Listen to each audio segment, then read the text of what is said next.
Hello everyone. तो Himachal Pradesh additional director general of prisons and correctional services Shimla ने requirement निकाली है जेल वार्डर की। टोटल 91 वैकेंसीज निकली है मेल और फीमेल की, जिसमें मेल्स के लिए है आपके पास 77 और जो फीमेल है उनके लिए है 14 वैकेंसीज। ठीक है, तो जो जो कैंडिडेट एलिजिबल होंगे वो इस फॉर्म को भर दें। ठीक है, तो अभी इस नोटिफिकेशन के बारे में आप जानेंगे डिटेल में कि क्या क्या इसके अंदर आपको करना होगा, क्या क्या इसमें मांगा है। ठीक है, कैसे ये होगा, फिजिकल होगा, उसके बाद रिटन होगा, कैसा क्या प्रोसीजर रहेगा, कितनी एज मांगी गई है यहाँ पर जनरल वालों के लिए, कैटेगरीज वालों के लिए, क्या फीस होगी। ठीक है, पूरी जानकारी आपको हम देंगे इस वीडियो में, तो बने रहे हमारे साथ, पूरी डिटेल जानेंगे इसके बारे में। और वीडियो शुरू करने से पहले मैं आपसे एक रिक्वेस्ट करूँगा, तो चैनल को जरूर सब्सक्राइब कर ले, क्योंकि आने वाले टाइम में जो भी वैकेंसीज निकलेगी उसके बारे में हम डिटेल में आपको बताएंगे। साथ में स्टेप बाय स्टेप उस फॉर्म को कैसे भरना है वो भी हम आपको बताएंगे। तो ठीक है, चैनल को सब्सक्राइब कर ले और दूसरे दोस्तों के साथ भी शेयर कर दे। तो चलिए शुरू करते हैं। ठीक है, तो सबसे पहले मैं आपको बता दूं कि जो ये जॉब है ये क्लास 3 की जॉब और नॉट गैजेटेड जॉब है, ये आपको पता होना चाहिए। तो वैकेंसी जो वो ऑलरेडी मैंने बता रखी है, मेल के लिए 77 और फीमेल के लिए 14 से टोटल 91 वैकेंसी।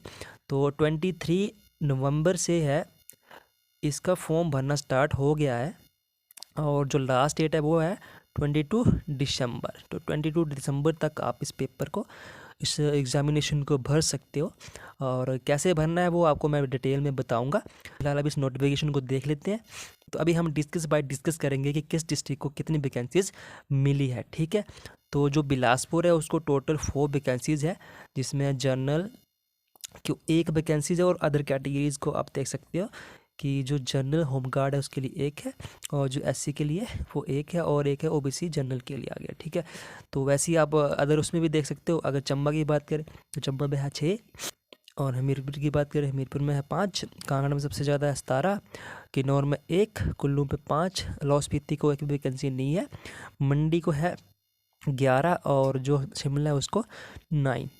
वही अगर बात करें सिरमौर की तो सिरमौर को होगी 6, और जो सोलन उसको 7, ऊना को 6, टोटल कितनी होगी 77। जो मेल है उसकी जो टोटल वैकेंसी होगी 77। तो अदर कैटेगरीज जो है आप देख सकते हो किस किस डिस्ट्रिक्ट को किस किस कैटेगरी में कितनी कितनी वैकेंसीज है। फीमेल की बात कर लेते हैं।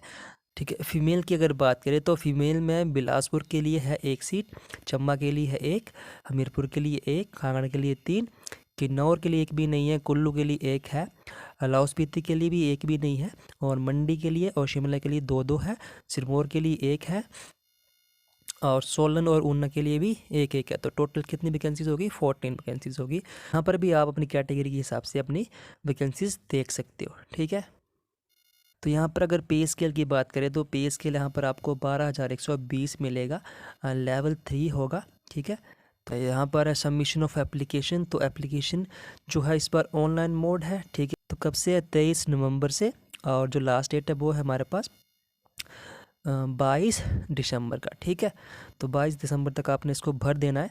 सबसे जो इम्पोर्टेंट चीज़ ये जो लिखी है, the candidate should apply according to vacancy of his her home district category sub category gender. ठीक है, तो जो कैंडिडेट है जो जिनका होम डिस्ट्रिक्ट है और जो उसकी कैटेगरी सब कैटेगरी है जेंडर है, उस हिसाब से जो जो उनको पोस्ट है वहाँ पर बांटी गई है, तो आपको वही पर भरना पड़ेगा, आपको वही भरना पड़ेगा।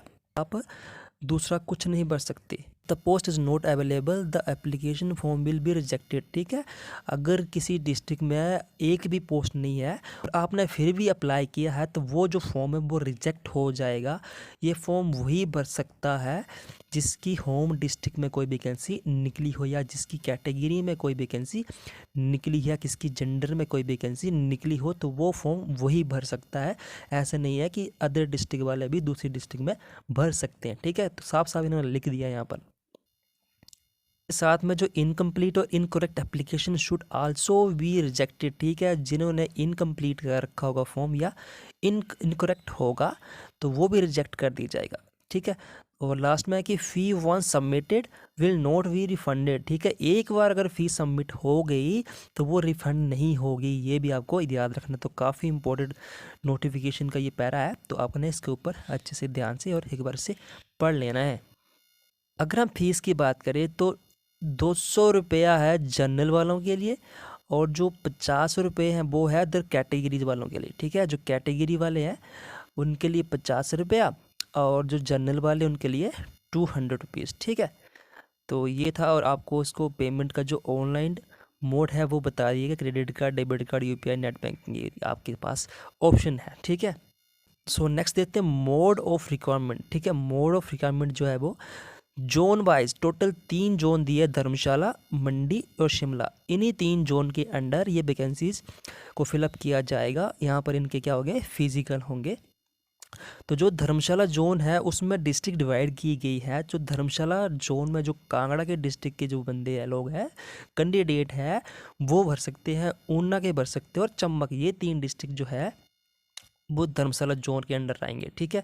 वही अगर मंडी जोन की बात करें तो मंडी में डिस्ट्रिक्ट होगा Mandi district, Kullu district, Lahaul Spiti district, Hamirpur और बिलासपुर डिस्ट्रिक्ट आएंगे। टोटल 5 डिस्ट्रिक्ट जो कि मंडी जोन में आएंगे। और जो लास्ट है वो शिमला जोन का, तो शिमला जोन में शिमला, किन्नौर, सोलन, सिरमौर, ये 4 डिस्ट्रिक्ट आएंगे, ठीक है। तो ये 3 जोन है जिसमें अलग अलग डिस्ट्रिक्ट को डिवाइड किया गया है।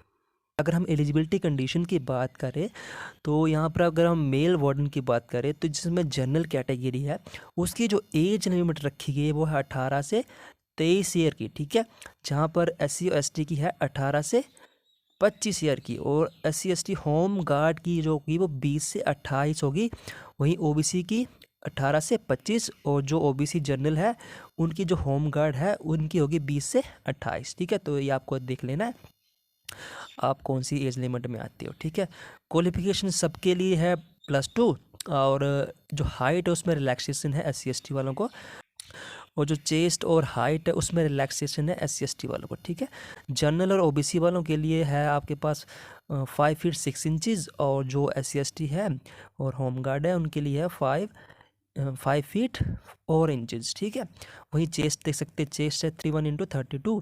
वहीं SC ST वालों के लिए रिलैक्सेशन है 29x30, ठीक है। अगर हम फीमेल की बात करें, जनरल कैटेगरी वालों की जो एज है वो 18 से 23 वर्ष की है, और जो OBC है एक्स सर्विसमैन उनकी 18 से 25। वहीं SC ST कैंडिडेट जो है उनकी है 18 से 25, और OBC जनरल होमगार्ड और SC ST होमगार्ड की 20 से 28 वर्ष की है। क्वालिफिकेशन सबके लिए सेम है +2 तक, और जो हाइट है उसमें डिफरेंस होगा सिर्फ SC ST और SC ST होमगार्ड के लिए जो है 5 फीट की हाइट रखेगी। बाकियों के लिए है 5.2 इंच, ठीक है। चेस्ट इनके लिए एप्लीकेबल नहीं होती। और जो ये एज है वो काउंट की जाएगी 1 जनवरी 2023 से। तो इससे पहले अगर आप 23 के नहीं हुए हैं तो आप इसको फॉर्म को फिल कर सकते हो, ठीक है। और जो अदर कैटेगरी वाले हैं उनके लिए 25 है, तो आप देख लेना। इससे पहले अगर आप 25 के नहीं हुए हैं तो आप इस फॉर्म को भर सकते हो, ठीक है। अब हम बात करते हैं फिजिकल एफिशिएंसी टेस्ट की, ठीक है। जो ग्राउंड होगा उसमें मेल और फीमेल के लिए क्या क्या होगा, ठीक है। सबसे पहले इसमें 3 चीज़ें होगी जो एज यूजुअल हर एक वैकेंसीज में होती है, हर एक फिजिकल एफिशिएंसी में होती है। रेस होगी, हाई जंप होगा और लॉन्ग जंप होगा, ये तीनों चीज़ें होंगी, ठीक है। जिसमें से अगर हम बात करें रेस की, सबसे पहले हम रेस की बात करते हैं। तो रेस में बॉयज़ जो है, मेल जो है उनके लिए 1500 मीटर की रनिंग होगी, और जो फीमेल है उनके लिए 800 मीटर की रनिंग होगी। 1500 मीटर जो है वो मेल के लिए वो आपको कंप्लीट करनी होगी 6 मिनट और 30 सेकंड में, और वहीं फीमेल के लिए है 4 मिनट और 15 सेकंड में, ठीक है। तो 4 मिनट और 15 सेकंड में 800 मीटर आपको रनिंग करना होगा। अगर नहीं किया तो आप डिस्क्वालीफाई हो जाएगी, और आप अगर कर लिया तो आप क्वालिफाई हो जाएंगे नेक्स्ट राउंड जो कि है हाई जंप। अब सेकंड है हाई जंप। तो हाई जंप की बात करें तो बॉयज़ जो है, जो मेल है उनका जो हाई जंप होगा वो 1.25 मीटर का होगा, और फीमेल की बात करें तो उनका जो हाई जंप है वो होगा 1 मीटर का, ठीक है। इसमें आपको चांसेस मिलेंगे, इसमें आपको 3 चांसेस मिलेंगे, तो 3 चांसेस के अंदर आपको ये कंप्लीट करना होगा, ठीक है। नेक्स्ट है थर्ड में लॉन्ग जंप, ठीक है। ब्रॉड जंप या लॉन्ग जंप। लॉन्ग जंप जो बॉयज़ है, मेल है, उनके लिए होगा 4 मीटर्स, और जो फीमेल्स हैं उनके लिए होगा 3 मीटर्स, ठीक है। तो इसमें भी आपके लिए 3 चांसेस होंगे, ठीक है। इसके बाद जो कैंडिडेट फिजिकल एफिशिएंसी को क्लियर कर जाएगा वही रिटन एग्जामिनेशन को बुलाया जाएगा। रिटन एग्जामिनेशन के जो टोटल क्वेश्चन होंगे वो होंगे 100 और जो कि होंगे ऑब्जेक्टिव टाइप क्वेश्चन, ठीक है। तो इसके अंदर 5 सेक्शंस बांटी जाएगी। फर्स्ट है इंग्लिश लैंग्वेज, सेकंड है हिंदी लैंग्वेज, थर्ड है जनरल अवेयरेंस, फोर्थ है math and science and fifth है लास्ट रीजनिंग एप्टीट्यूड, ठीक है। तो ये होगा +2 लेवल का, लेकिन इसमें स्पेशल बोला गया जो मैथमेटिक्स है वो होगा 10th लेवल का। नेक्स्ट बोला जो पासिंग मार्क्स है ओबीसी और जनरल वालों के लिए वो है मिनिमम 50%, और जो कैटेगरी वाले हैं अदर कैटेगरी वाले जो है बच्चे हैं तो उनके लिए 40%, ठीक है। तो ये थे पूरी नोटिफिकेशन जो कि आपको अब समझ आ गई होगी। तो जो इसके फॉर्म जो भरने शुरू हो गए हैं, अब 23 से फॉर्म जो भरना शुरू हो चुके हैं, उसके लिए आपको जाना होगा हिमाचल प्रदेश prisoners.nic.in पर। यहाँ पर आपको अप्लाई करने का ऑप्शन आएगा। अगर आपको पता नहीं चलेगा तो मैं step by step next video में बता दूंगा कि इसको कैसे भरना है। उसके लिए आपको क्या करना है, भी चैनल को सब्सक्राइब कर लेना है और जैसे ही वो वीडियो आएगी तो आपको उस फॉर्म को भर लेना है, ठीक है। आपको इस नोटिफिकेशन के रिगार्डिंग अगर कोई डाउट आ रहा है या कोई क्वेश्चन आपने पूछना है तो आप हमें कमेंट करके पूछ सकते हो, ठीक है। तो आज के लिए बस इतना ही। चैनल को सब्सक्राइब कर ले और दूसरे दोस्तों के साथ भी शेयर कर दे, और नेक्स्ट वीडियो जो होगी हम आपको बताएंगे कि स्टेप बाय स्टेप फॉर्म को कैसे भरना है। तो बनिए रहे हमारे साथ। आज के लिए बस इतना ही। Thank you.